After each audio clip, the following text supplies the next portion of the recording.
Hello बच्चों, स्वागत है आपका आपके चैनल एसआरएस लर्निंग में। बेटा ये हमारी मैथमेटिक्स की बेटा 4th क्लास की वर्कशीट है। वर्कशीट का जो बच्चों नंबर है वो है 143 143 और जो हमारी दिनांक है बेटा वो है 29 दिसंबर 2020। तो हम शुरू करते हैं। आज क्या है, सबसे पहले आपको यहाँ पे अपना नाम और यहाँ पे आपको अपनी टीचर का नाम लिखना है। फिर क्या है, कितनी बिल्लियाँ। अंकिता की कुछ बिल्लियाँ एक बॉक्स में खेल रही थी। जैसे ये क्या है, एक बॉक्स से दिखा रखा है, उसकी जो बिल्लियाँ थी एक बॉक्स में खेल रही थी। जब उसने बिल्लियों को गिनने की कोशिश की तो उसको बिल्लियों के 28 पैर दिखाई दी। मतलब जब उसने क्या गिना तो उसको बिल्लियों के 28 पैर दिखाई दी। क्या आप बता सकते हैं कि बॉक्स में कितनी बिल्लियाँ थी? अब देखो क्या करना है इसमें। 4 पैरों का मतलब एक बिल्ली कैसे, क्योंकि जो बिल्ली होती है उसके क्या हाथ और पैर, क्या है पैर ही माने जाते हैं, हाथ भी। तो उस जब चार पैर होंगे तो मतलब एक बिल्ली होगी, और आठ पैर होंगे तो 2 बिल्लियाँ होंगी। ऐसे ही जब 12 पैर होंगे तो कितनी बिल्लियाँ होंगी? 3 बिल्लियाँ होंगी। ठीक है, इसको हम ऐसे भी कर सकते हैं, हम 12 को क्या है 4 से डिवाइड भी कर सकते हैं, तो कितने आ जाएंगे? 3। अब हम यहाँ पे लिखेंगे कि 4 बिल्लियाँ हैं तो 4 पैर हैं तो 1 बिल्ली, 8 पैर हैं तो 2 बिल्ली, 12 पैर हैं तो 3 बिल्ली। ऐसे ही 16 पैर हैं तो बेटा 4 बिल्ली हो गई। अब क्या है, 20 पैर हैं तो कितनी हो गई? 5 हो गई। और 24 हैं 6, और 28 हैं तो कितनी बिल्लियाँ हो गई बेटा? 7। इसको हम 4 से डिवाइड करके भी देख सकते हैं। जैसे हमने 28 को अगर मैं 4 से डिवाइड करूँगी तो कितना आ जाएगा? 4 सत्ते 28, तो कितना आ गया? 7। इस तरीके से। अब तो 28 पैर का मतलब कितना ही है? 7 बिल्लियाँ। कितनी है उस बॉक्स में? कितनी है बेटा? 7 बिल्लियाँ। समझ में आ गया बच्चों? चलो आइए बताने की कोशिश करते हैं। अगर तन्ने ने अपनी मुर्गियों को एक बॉक्स में रखा, एक बॉक्स था, ठीक है, उसने अपनी मुर्गियों को इस बॉक्स में रख दिया और उसने 30 पैर गिने। उसने क्या इस बॉक्स में थे, उसने 30 पैर गिने कि भाई इस बॉक्स में 30 पैर हैं। तो बॉक्स में कितनी मुर्गियाँ होगी? आपको पता होना चाहिए। जो मुर्गी होती हैं उसके क्या होते हैं? 2 पैर होते हैं। कितने होते हैं? 2 बार पैर। और कितने दिखाई दिए उसको? 30 पैर। तो हम क्या 2 से डिवाइड कर देंगे। ठीक है, इसको हम कैसे लिखते हैं? नॉर्म ऐसे भी लिख सकते हैं। हम इसको डिवाइड कर देंगे, कितने आ जाएंगे? 15।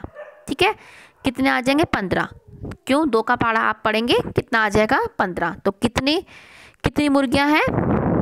15 मुर्गियाँ। हम क्या लिख देंगे? 15 मुर्गियाँ। ठीक है, अब हम नेक्स्ट पढ़ते हैं कि शालू 42 दिनों से गांव में अपनी दादी के घर नहीं गई है, तो वह कितने हफ्तों के लिए अपनी दादी से दूर रहेगी? अब हमें पता है कि एक हफ्ते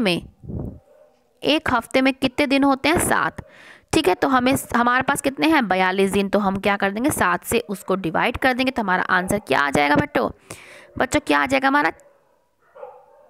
6 हफ्ते। तो क्या है वो? 6 हफ्तों से क्या लिखेंगे हम? 6 हफ्ते से क्या है वो अपनी दादी से मिलने नहीं जा पाए उनके घर। तो आंसर क्या आ जाएगा? 6 हफ्ते। ठीक है, ऐसे ही विवेक ने 13 बुक शेल्फ में 117 पुस्तकों की व्यवस्था इस प्रकार से की थी कि यदि प्रत्येक शेल्फ में पुस्तकों की संख्या बराबर थी। क्या आप बता सकते हैं कि प्रत्येक बुक शेल्फ में कितनी संख्या रखी? आप हमें क्या है 117 को हम क्या है 13 से क्या है हम भाग कर देंगे। ठीक है, तो हमारा आंसर क्या आ जाएगा? जब हम करेंगे तो क्या आ जाएगा हमारा? 13 सत्ते कितने होते? 13 नब्बे कितने होते हैं बेटा? 13 नब्बे होते हैं 117। तो कितने आ जाएंगे? 9।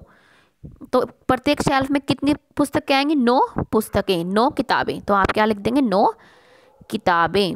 क्या लिख देंगे? 9 किताबें। ठीक है, तो आपका ये आंसर आ जाएगा। आपको इसी प्रकार से लिखना है। ठीक है, इसी प्रकार से आप लिखेंगे।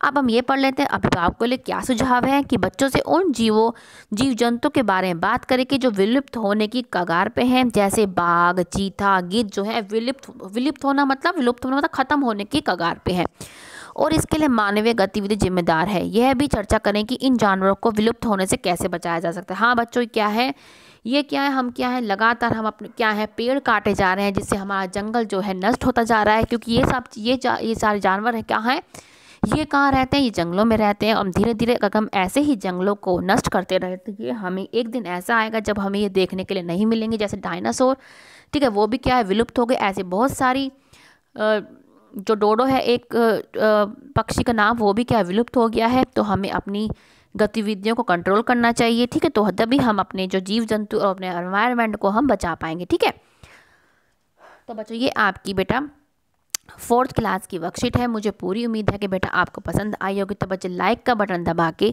हमें ज़रूर बताइए कि आपको वर्कशीट कैसे लगी। और जो बच्चे नए हैं हमारी वर्कशीट में, वो हमारी चैनल को सब्सक्राइब करें, साथ में बेल आइकन भी हिट करें, ठीक है। और उन बच्चों का तहे दिल से शुक्रिया जो हमारी वीडियोस देख रहे हैं। अब मिलते हैं आगे की वर्कशीट के साथ। हमेशा खुश रहिए बच्चे और कोविड-19 से बच के रहिएगा, ठीक है। बाय बच्चों।